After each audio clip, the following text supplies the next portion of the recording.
አዲስ አበባ በየዕለቱ የምትታደስ በየሰዓቱ የምትቀየርና በግንባታ ድምጾች የታጀበች ከተማ ሆናለች። ዛሬ ላይ ቆመን ወደ ግራና ወደ ቀኝ ስንመለከት አሮጌው ህንጻ ነጭ ተቀብቶ ጠባብ መንገዶች ወደ ሰፋፊ አውራ ጎዳናዎች ሲቀየሩ እናያለን። ነገር ግን ከነዚህ ግዙፍ ህንጻዎች ጀርባ ያለው የፈቃድና የቁጥጥር ሚስጥር ምንድነው? የከተማዋን መልክ የሚቀይረው አዲሱ መመሪያስ ለቤት ሰሪዎችና ለባለሀብቶች ምን ይዞ መጥቷል? ጤና ይስጥልኝ የተከበራችሁ የገበያ ቢዝነስ ተከታታዮቻችን እንደምን ቆያችሁ? አዲስ አበባችን በየቀኑ እየተለወጠች እንደሆነ እናውቃለን። ታዲያ ይህንን ለውጥ ተከትሎ የከተማ አስተዳደሩ በግንባታ ፈቃድና ቁጥጥር ላይ ያደረገው ትልቅ ማሻሻያ ምን ይመስላል? የግንባታ ፈቃድ ለማውጣት እንደ ድሮ ቢሮ ለቢሮ መንከራተት ቀረ ወይስ ገና ነው የሚለውን ጉዳይ እንመለከታለን። ለቻናላችን አዲስ የሆናችሁ ሰብስክራይብ በማድረግ ቤተሰብ እንድትሆኑን እየጋበዝኩ በቀጥታ ለዛሬ ወደ ያስኩት ጉዳይ አልፋለሁ።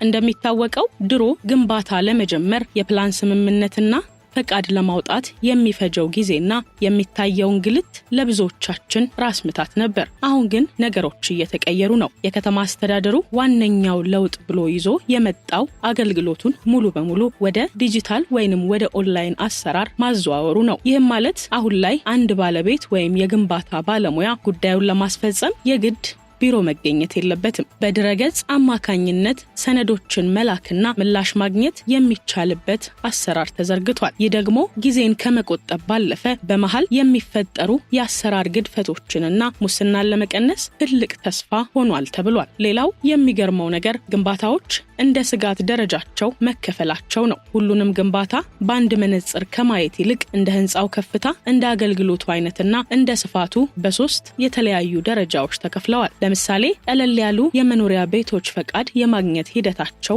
ፈጣን እንዲሆን ተደርጓል። በትልልቅ ሆስፒታሎች፣ በኢንዱስትሪዎችና በታላላቅ የንግድ ማዕከላት ላይ ግን የከተማ አስተዳደሩ እያንዳንዱን ዝርዝር ሁኔታ በጥብቅ ይከታተላል። ይህም የከተማውን ደህንነትና ጥራት ለመጠበቅ የተደረገ ብልህ አካሄድ ነው። አንድ ግንባታ ተጀመረ ማለት ግን ባለቤቱ የፈለገውን ያደርጋል ማለት አይደለም። አዲሱ የቁጥጥር ስርዓት በየደረጃው ማረጋገጫን ይጠይቃል። መሰረት ሲጣልና ጣራ ሲመታ ተቆጣጣሪዎች መጥተው ካላዩና ካላረጋገጡ ወደ ቀጣዩ የግንባታ ምዕራፍ መሄድ አይቻልም። ይህ ምናልባት ለአንዳንዶች መዘግየት ሊመስል ይችላል። ነገር ግን በህንጻው ላይ ሊደርስ የሚችለውን አደጋ አስቀድሞ ለመከላከል በጣም ወሳኝ ነው ተብሎለታል። ከሁሉም በላይ ግን ልብ ሊባል የሚገባው ጉዳይ የግንባታ መጠናቀቂያ ፈቃድ የሚባለው ነው። ድሮ ህንጻ ተገንብቶ ሲያልቅ ያለምንም ፈቃድ ሰዎች ይገቡበት ነበር። አሁን ግን ህንጻው በትክክል በፕላኑ መሰረት መጠናቀቁ በባለሙያ ተረጋግጦ የመኖሪያ ወይም የአገልግሎት ፈቃድ ካልተሰጠው በስተቀር መብራትና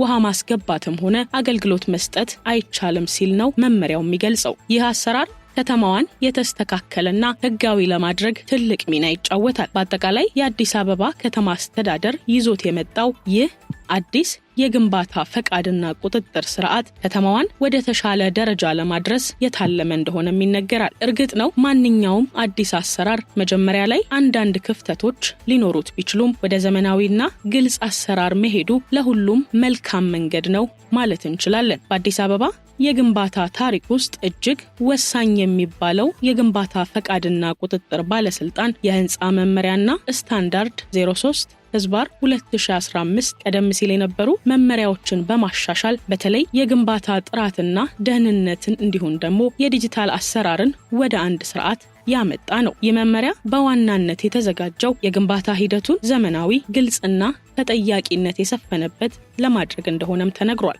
እስኪ በውስጡ የያዛቸውን ዋና ዋና ነጥቦች አንድ ባንድ እንያቸው። አንደኛውና ትልቁ ጉዳይ የዲጂታል አሰራር ግዴታ መሆኑ ነው። ድሮ ላይ ፕላን ለማስፈቀድ ወረቀት ተሸክመን ቢሮ ለቢሮ እንመላለስ ነበር። አሁን ግን በመመሪያ ቁጥር 03/2015 መሰረት ማመልከቻዎችና የዲዛይን ሰነዶች በኦንላይን መቅረብ አለባቸው። ይህ ማለት የእርሶ ጉዳይ የት ደረጃ ላይ እንደደረሰ በስልኮ መከታተል ይችላሉ ማለት ነው። ይህም በመሃል የሚፈጠሩ አላስፈላጊ መጉላላቶችን ያስቀረም ነው ተብሎለታል። ሁለተኛው የግንባታ ባለሙያዎችና አማካሪዎች ተጠያቂነት ነው። መመሪያው የአማካሪና የተቋራጭ ግዴታዎች ላይ በጣም ጠንከር ያለ አቋም አለው። አንድ ህንጻ ዲዛይን ሲደረግም ሆነ ሲገነባ ለሚፈጠረው ማንኛውም የጥራት ጉድለት ባለሙያውና ድርጅቱ በቀጥታ ተጠያቂ ይሆናሉ። ለምሳሌ የህንጻው ስትራክቸር ላይ ችግር ቢፈጠር እኔ አላውቅም ማለት አይቻልም። ህጉ እስከ 25 ዓመት ድረስ የባለሙያ ተጠያቂነትን ያረጋግጣልም ሲል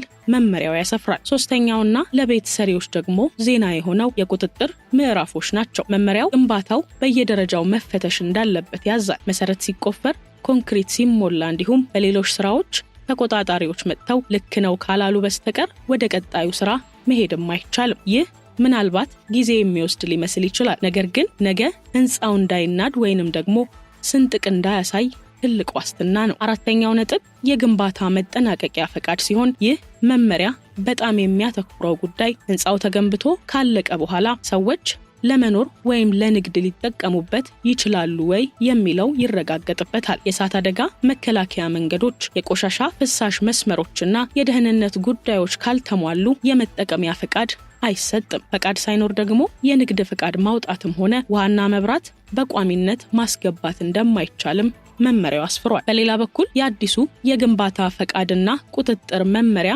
03/2015 ጥቅሞች ከቴክኖሎጂና ከዲጂታል አሰራር ባለፈ በቀጥታ በቤት ሰሪ ግለሰብ፣ በባለሀብቱና በከተማው ደህንነት ላይ የሚያመጣቸው በርካታ መልካም ጎኖች አሏቸው። ቤት መስራት ትልቅ መዋለ ንዋይ ነው። በአዲሱ መመሪያ መሰረት የተገነባ ቤት ህጋዊ መሆኑ ብቻ ሳይሆን ሁሉንም ደረጃዎች ማለፉ ስለሚታወቅ የገበያ ዋጋ እጅግ ከፍተኛ ይሆናልም ተብሏል። ለምሳሌ ነገ ቤቱን ለመሸጥ ወይንም ለብድር ማስያዣነት ለመጠቀም ቢያስፈልግ የመጠቀሚያ ፈቃድ ያለው ቤት እንደ ወርቅ ነው የሚታየው ይባላል። መመሪያው የእናንተን ድካምና ጥሪት ህገወጥ ተብሎ ከመፍረስ ወይም ደግሞ ዋጋ ከመቀነስ ይታደጋልም። በመመሪያው ውስጥ ያለው ጥብቅ ቁጥጥር ትልቁ ጥቅም ደህንነት ነው። ድሮ ግንባታዎች ላይ የሚታዩ ስንጥቆች፣ የህንፃ መናድ ወይም ደግሞ የኤሌክትሪክ አደጋዎች በዋናነት የሚመጡት ከቁጥጥር ማነስ ነበርም ተብሏል። አሁን ግን መመሪያው ባለሙያዎችን ተጠያቂ ስለሚያደርግ እናንተና ቤተሰባችሁ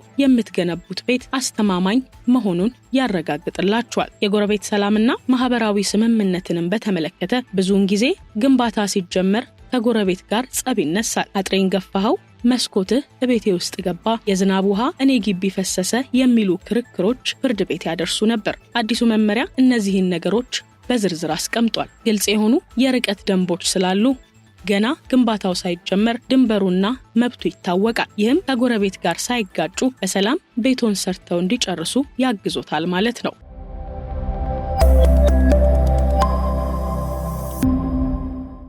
ይህ መመሪያ ለእርሶ ብቻ ሳይሆን ለከተማችንም ትልቅ ጥቅም እንዳለው ይወሳል። ሁሉም ሰው በፈለገው መንገድና ቅርጽ ሳይሆን የተቀመጠውን የከተማ ፕላን ተከትሎ ሲገነባ አዲስ አበባችን ውብና የተስተካከለች ትሆናለች። ይህ ደግሞ በቤታችሁ አካባቢ ያሉ መሰረተ ልማቶች ማለትም እንደ መንገድ፣ መብራትና ውሃ በትክክል እንዲዘረጉ መንገድ ይከፍታል ማለት ነው። ግልጽነትና ከሙስና የጸዳ አሰራርን ከማስፈን ረገድም ከቴክኖሎጂ በስተጀርባ ያለው ትልቁ ጥቅም ፍትሃዊነት ነው። መመሪያው እያንዳንዱ አገልግሎት የሚፈጅበትን የጊዜ ገደብ ያስቀምጣል። ዛሬ ነገ የሚል እንግልትና የግል ዝምድናን መሰረት ያደረጉ አሰራሮች እንዲቀሩም ያደርጋል። አሁንም ሰው በኩል መመሪያና መስፈርት ስለሚስተናገድ መብታችሁን በልበ ሙሉነት እንድትጠይቁ አቅም ይሆናችኋል። በሌላ በኩል በመመሪያው ላይ በግልጽ የተቀመጡ የቅጣት እርምጃዎች አሉ። ከነዚህ መካከል ያለ ፈቃድ መጀመር የሚለውን ስንመለከት ያለ ግንባታ ፈቃድ ድንጋይ መደርደርም ሆነ ቁፋሮ መጀመር ግንባታው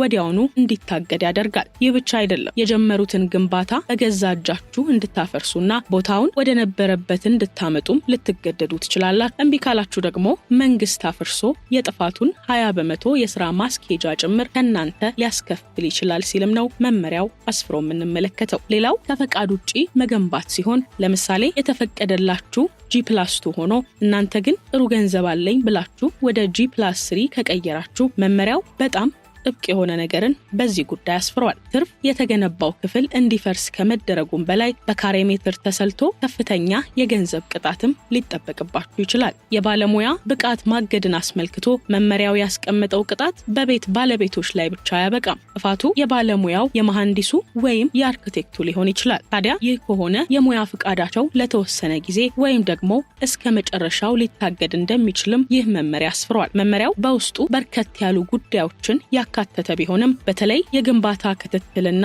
ቁጥጥርን በሚመለከት የሰፈሩትን እናንሳ። በመመሪያ ቁጥር 03/2015 አንቀጽ 14 ላይ የተዘረዘሩት መስፈርቶች ማንኛውም ገንቢ ግንባታውን ለመጀመር የመጀመሪያ እርከን ማሳወቂያ መውሰድ ይኖርበታል። የመጀመሪያ እርከን ማሳወቂያ አገልግሎትን ለማግኘት ደግሞ አልሚ የአማካሪና የሥራ ተቋራጭ ድርጅት የተሟላ ሰነድ እንዲሁም የሙያ ዋስትና አያያዝ ማቅረብ እንደሚኖርበትም ተገልጿል። የግንባታ የመጀመሪያ እርከን ማሳወቂያ አገልግሎት ሲሰጥ ባለሙያው ግንባታ የሚያከናውንበት ቦታ ለግንባታ ስራ ዝግጁ መሆኑን እና በአጎራባች ላይ ጉዳት የማያደርስ መሆኑን ማረጋገጥ ይኖርበታል። የግንባታ ክትትልና ቁጥጥር ክፍያ እንደየደረጃው ወይም ደግሞ የእርከኖች ድምር የግንባታ ክትትልና ቁጥጥር ክፍያም በባለቤቱ እንደሚከፈል ነው መመሪያው የሚያመላክተው። ከላይ የተጠቀሱት መሟላታቸውን ካረጋገጠ በኋላ መስክ በመውጣት በይዞታ ውስጥ ሊገነባ የታሰበው ከአንድ ህንፃ ወይንም ብሎክ በላይ ከሆነ ግንባታውን ሊጀምርና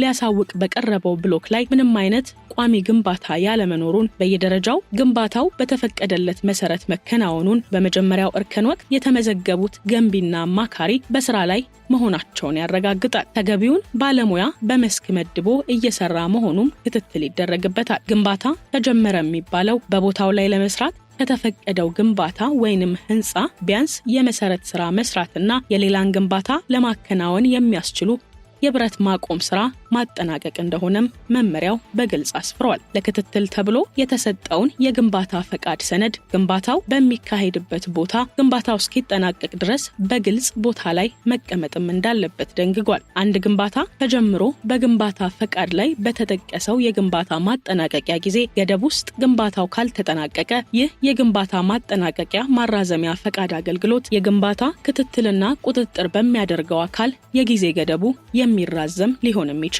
በአጠቃላይ ይህ መመሪያ የወጣው እኛን ለማንገላታት ወይንም ግንባታችንን ለማስተጓጎል ሳይሆን የደከምንበትን ጥሪታችን ህገወጥ ተብሎ እንዳይፈርስ ቤታችን ለቤተሰባችን አስተማማኝ መጠለያ እንዲሆንና ከተማችንም ለአይን የምትማርክ እንድትሆን ነው። ቴክኖሎጂው ነገሮችን ቢያቀልም ከመመሪያው ጀርባ ያለው ትልቁ ቁም ነገር ግን ተጠያቂነትና ጥራት እንደሆነ ይነገራል። ቤት መስራት የህይወት ዘመን ስኬት ነው። ይህ ስኬታችሁ ግን በህግና በስርዓት የታጀበ ሲሆን ብቻ ነው ዘላቂ ሰላምና እረፍት የሚሰጣችሁ። ስለዚህ ግንባታ ከመጀመራችሁ በፊት መመሪያውን በሚገባ መረዳት፣ ብቁ የሆኑ ባለሙያዎችን ማማከርና ሁሉንም ነገር በህጋዊ መስመር ማስኬድ ብልህነት ነው እንላለን። የተከበራችሁ የገበያ ቢዝነስ ተከታታዮቻችን በዛሬው ፕሮግራማችን እንግዲህ የግንባታ ፈቃድና ቁጥጥር ባለስልጣን የህንፃ መመሪያና ስታንዳርድ 03/2015ን መነሻ አድርገን ያደረስናችሁ ፕሮግራም ይህንን ይመስላል። በቀጣይ በሌላ ርዕሰ ጉዳይ እንገናኛለን። እስከዛው ግን ሰላም ቆዩልን።